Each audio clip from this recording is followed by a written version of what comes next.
20, 30 years ago, I believed the world was a simpler place. They call it the grand narratives. The West is good, East is bad, science is science. We believe what the newspaper says. But grand narratives have received it. And the world is a lot more unstable. And what we are seeing in study after study is that also people have become a lot more unstable. What seems inexplicable at first, when mothers drop out of the inoculation journey on their second or third kid, even though they did the first one right, or Eastern Europeans who are wavering in their support for NATO, even though they actually were suppressed by Russia, or consumers who used regular skincare products and suddenly stopped, or dog owners who suddenly become disloyal to their long-established brands. What's going on? What I'm saying is that behaviors and beliefs are on the surface. And to understand what really happens, we need to actually go deeper and understand the narratives that shape people's perceptions. Hi, I'm Daniel, and I'm the co-founder and CEO of Bakamo. And I believe in narratives. At Bakamo, we conduct narrative analysis on the basis of what people say across social media, unprompted, unfiltered, in the moment of actual relevance. All we have to do is to find these conversations and decipher their meaning. Let me show you how. And I'm not going to spend a lot of time on this. If you're interested, give me a call. But essentially, qualitative social intelligence uses social listening for data collection. This is a mixture of technologies that hoover up public social media data from across the social web, and increasingly also a lot of ethnographic immersion in channels like TikTok that don't share data with research platforms. Importantly, we clean this data. We don't want to listen to promotional stuff or influencers. Rather, we zoom in on authentic consumer voices.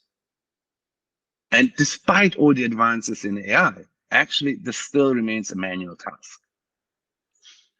Next, we cluster, we read, we interpret, and empathize with these users until we reach the point of qualitative saturation. And at that point, we start seeing the world as consumers do. And that's when we start thinking about, okay, now we see that, well, how can we help our clients to actually leverage these insights? The case that I want to show you today is non-alcoholic liquor. This is gin, rum, whiskey that doesn't contain alcohol. I have to admit, I was perplexed at first. I didn't know about this category. And really, I was like, I didn't even want to believe it first. Why would you drink this? If you, what on earth? What's going on there? The category is growing like weed, with annual reads over 100%. And trend reports, along with the client who briefed us, said that, it's Gen Z who's driving this growth. And we should focus really our listening to understand them. Well, one of the foremost findings of our study was that this assumption was just wrong. Gen Z might be drinking less, but it's not them driving this category. Instead, it's people who have a history of substance abuse. Let me take you on a journey right now to show you how the tale of, or this grand narrative that for fun you have to drink is being changed in front of our eyes. So if you read this first quote, we can see how the user is really situated at the onset of the journey. There's curiosity here, clearly. Otherwise, they wouldn't talk about it. But there are also a lot of doubts about, is it possible to have fun without booze? The tonality is passive, aiming to externalize the responsibility. The user wants to be convinced and would like to buy into this illusion that NA is good, but feels that he or she can't. We see that this user is almost replying to the previous user. He talks about the accomplishment that it takes to go on a date sober. Interestingly, he is keenly aware that this placebo allows you to trick your brain to overcome the stress and anxiety that goes with that one experiences when you're asking someone out. The fact that this person is trying to argue and convince someone else also talks about his or her own instability. So he needs this in order to feel more convinced. As we go further into down the immersion, we find that this user is a lot further along. He or she is battling his sense of inferiority. Don't knock it.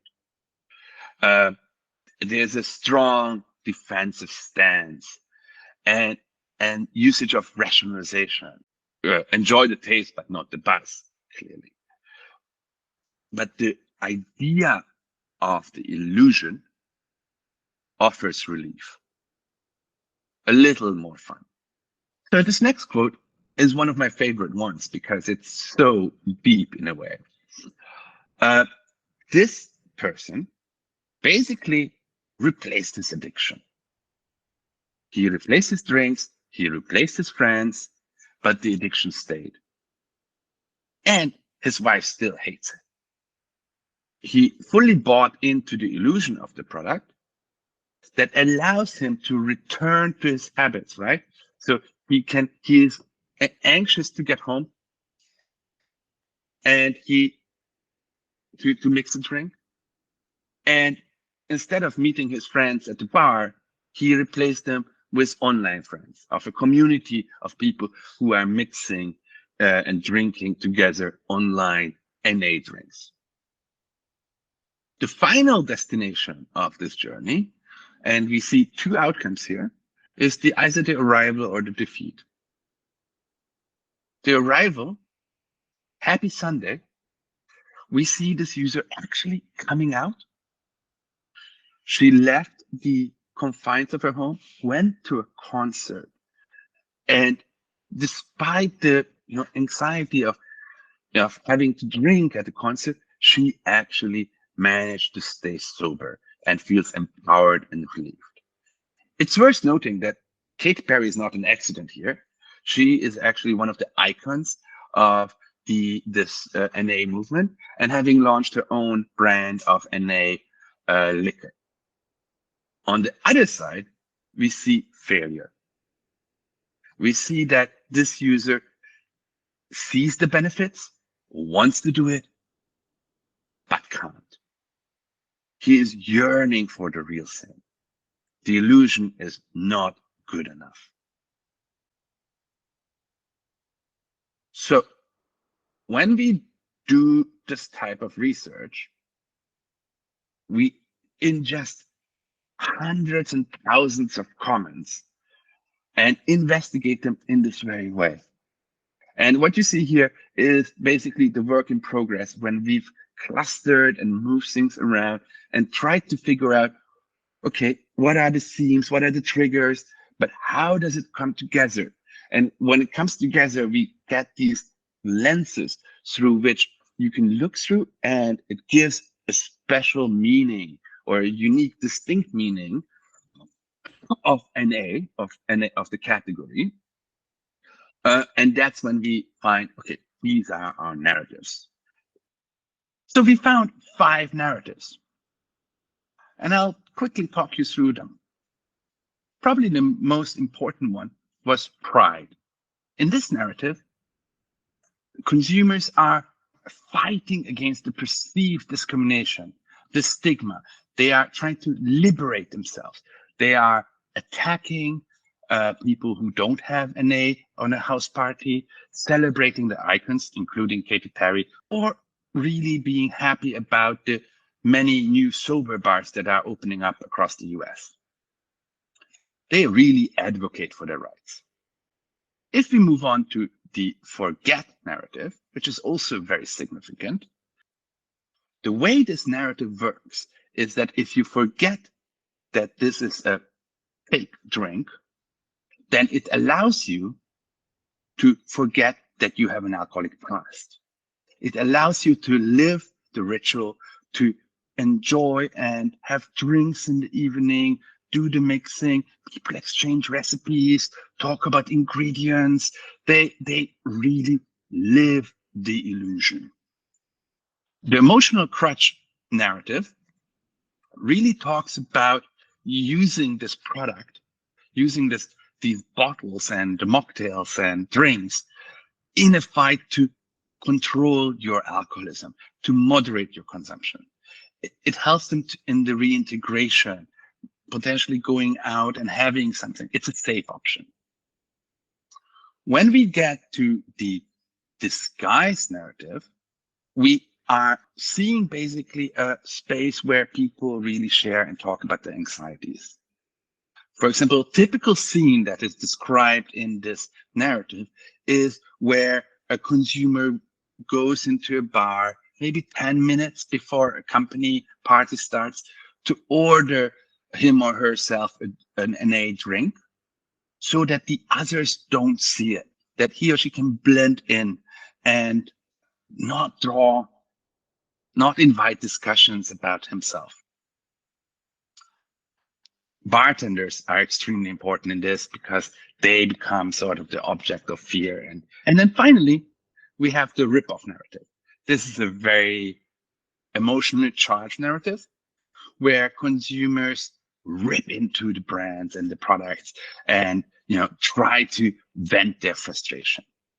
They say it tastes awful, it's a fake category, it shouldn't be that expensive, and so on and so on. But what really happens there is what we just saw earlier, where they've tried and failed, and now they need to externalize their guilt. Our analysis concluded that any conversation in this category, any one, fits into one of these narratives. And clearly some of them are intertwined and connected, but these are the narrative lenses through which NA attains meaning to people.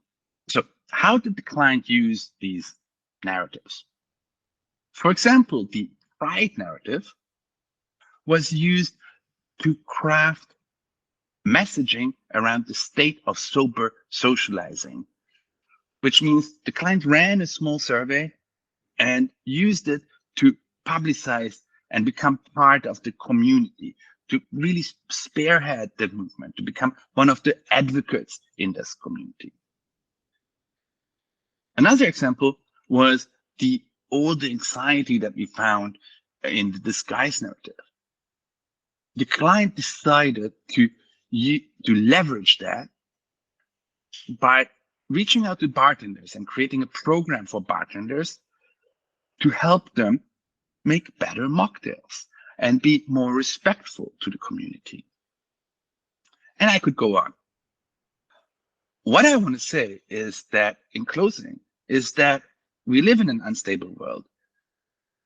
We can expect sudden deaths, but sudden deaths are a business opportunity.